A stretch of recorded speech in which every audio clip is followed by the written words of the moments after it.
Hi friends, ఈ రోజు Razakar movie review ఎలా ఉందో చూద్దాం. యాక్టర్స్ విషయానికి వస్తే సపరేట్ గా ఎవరు హీరో హీరోయిన్స్ అన్నట్టుగా అనిపించారు. ఎందుకంటే ప్రతి సీన్ లో ప్రతి పర్సన్ కూడా హైలైట్ గా ఉంటాడు కాబట్టి. డైరెక్టర్ విషయానికి వస్తే యాట సత్యనారాయణగా తెలంగాణ విముక్తి పోరాటం నేపథ్యంలో సాగే చారిత్రాత్మకమైన సినిమా రజాకార్. రాజకీయ వివాదాలు దాటుకొని మరి వచ్చిన సినిమానే ఈ రజాకార్. కథ విషయానికి వస్తే భారతదేశానికి స్వాతంత్రం వచ్చినా సరే హైదరాబాద్ సంస్థానం మాత్రం నిజాం 7వ రాజు అయినటువంటి మీరా ఉస్మాన్ అలీఖాన్ చేతిలో ఉన్న రోజులవి. తమ వద్ద ఉన్న ప్రైవేట్ సైన్యం అంటే రజాకార్ల సహాయంతో తుర్కిస్తాన్ అనే దేశంగా మార్చాలని ప్రయత్నం చేస్తుంటాడు.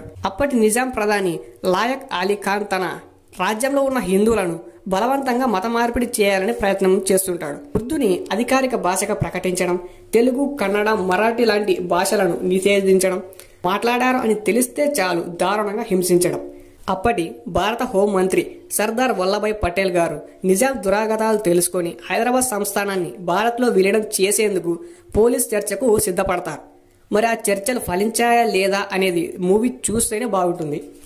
ఫస్ట్ ఆఫ్ విషయానికి వస్తే ప్రపంచంలోని పోరాటాల్లో తెలంగాణ సాయుధ పోరాటాలకు చాలా ప్రత్యేక స్థానం ఉండడం జరిగింది. అప్పట్లో నిజాం పాలనలో అరాచకాలు, దుశ్చర్యలు, వేలాది తెలంగాణ పోరాటకారుల వీర మరణం టైటిల్ కార్డుతోనే తెలంగాణ చరిత్రను చూపించడం జరిగింది.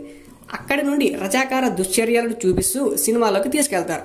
హీరోలు అంటూ ఎవరు ఉండరు అన్న విషయం నేను అందరికీ చెప్పిన విషయమే ఆల్రెడీ.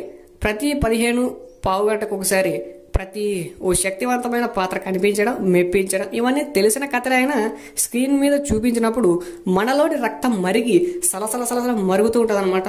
ఈ విధంగా చిత్రీకరించడం జరిగింది. సో ఈ విధంగా ఫస్ట్ హాఫ్ లో రజాకారులను అకృత్యాలను చూపించారు.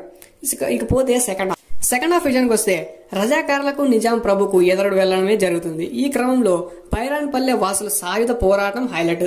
దాంతో పాటుగా వచ్చేసరికి పరాకాల జెండాల ఉద్యమం, తర్వాత ఈశ్వరయ్య, గుండయ్య గ్యాంగ్ చేసే బాంబ్ అటాక్, అలాగే పటేల్ గారు నిజాం రాజ్యంలోకి అడుగు పెట్టడంతో స్టోరీ మరింతగా ఊపందుకుంటుంది. దాంతో పాటుగా కాసిం రిజ్వీకి పటేల్ ఇచ్చే మాస్ వార్నింగ్ ఉంటుంది చూడు, ఓ లెవెల్లో ఉంటుంది అనమాట. లెవెలే వేరబ్బా. తెలంగాణ పోరాటంలో కమ్యూనిస్టులు చాలా హీరోలు అని చాలా మందికి తెలుసు. కానీ ఈ సినిమాలో మాత్రం భారత సైన్యం రంగంలోకి దిగడంతో వాళ్ళు ఉద్యమం నుంచి పక్కకు తప్పుకుంటున్నట్టు చూపించారు. అది ఎందుకు చూపించారనో మనకు తెలియదు. ఇకపోతే ఈ సినిమాలో ప్లస్ పాయింట్స్ వచ్చేసరికి స్టోరీ, స్క్రీన్ ప్లే. వచ్చేసరికి మైనస్ పాయింట్స్ విషయానికి వస్తే తెలిసిన కథ. ఇది ఆల్రెడీ అందరికీ తెలిసిందే, బట్ అయినా సరే ప్లస్ పాయింట్స్ మనం ఆల్రెడీ చెప్పాం. తీసిన విధానం చాలా బాగుందని. ఇకపోతే మితిమీరిన హింస. ప్రతి దానికి కూడా ఒక ఫుల్ స్టాప్ అంటూ లేకపోతే ఒక స్టాప్ అంటూ ఉంటుంది. బట్ దీంట్లో అట్లాంటిది ఏం లేదు. సినిమాలో చాలా అంటే చాలా హింస ఉంటుంది. కొన్ని సీన్స్ అయితే మనం చూడడం కూడా చూడలేం, అంత భయంకరంగా చూపిస్తారు ఆ సీన్లో. ఓకేనా? సో ఇది ఫ్రెండ్స్ ఈ సినిమా యొక్క రివ్యూ. ఎలా ఉందని నేను ఆల్రెడీ బాగా చెప్పేశాను. ఎందుకంటే సినిమా నిజంగా బాగానే ఉంది, బట్ కొంచెం హింసగా అనిపిస్తుంది. కొన్ని సీన్స్ మనమే చూడలేం, అంత భయంకరంగా ఉంటాయి కూడా. ఓకే, సో ఇది ఫ్రెండ్స్ ఈ రోజు నా మూవీ రివ్యూ అయితే ఈ సినిమాకి. Thanks for watching.